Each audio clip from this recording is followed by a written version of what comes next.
শহরের একদম শেষ প্রান্তে আছে খুবই ঘন জঙ্গল। তারই পেছনে আছে একটি ভাঙা পুরনো বাড়ি।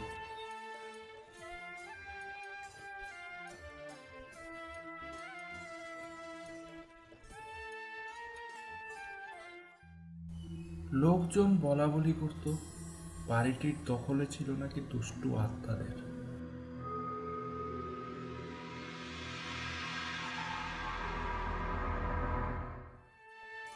একদিন বাজারে 3 বন্ধু মিলে গল্প করছিল।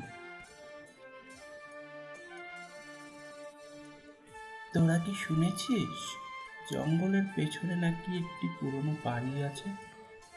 যাবি নাকি সেটাকে দেখতে? কে রে রনি, যাবি তো? তুই তো খুবই সাহসী।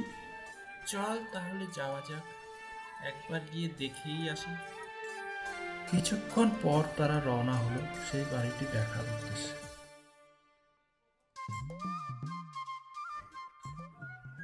অনেকক্ষণ ধরে হাঁটার পর তারা চলে আসলো একদম বাড়িটির সামনে।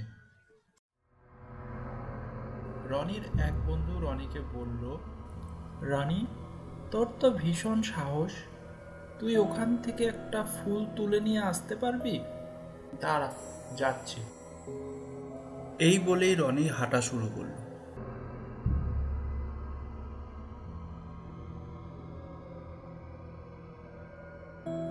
রনি যখন বাড়িটির কাছে পৌঁছল তখন আবহাওয়া হয়ে উঠেছিল ঝঞ্ঝাময়, আর বাড়িটিকে কালো মেঘে ঢেকে ফেলেছিল। এক ঝাঁক কালো কাক রনির মাথার উপর দিয়ে উড়ে চলে গেল।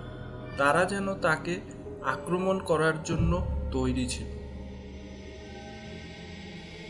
ঠিক সে সময় রনি সাদা কাপড় পরা একজনকে দেখতে পেল।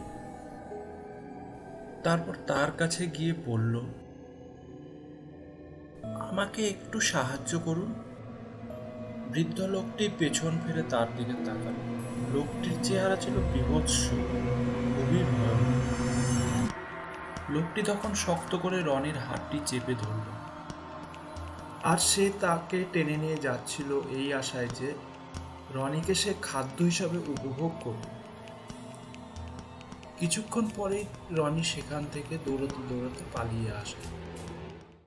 তারপর রনির বন্ধুরা জানতে পারলো যে রনি লোকটাকে লাথি মেরে ওখান থেকে পালিয়ে এসেছে, কেননা রনি খুব ভালো ক্যারাটে জানত। ওই দিনের পর থেকে রনি আর তার বন্ধুরা ওই বাড়ির দিকে আর কোনোদিন যায়নি।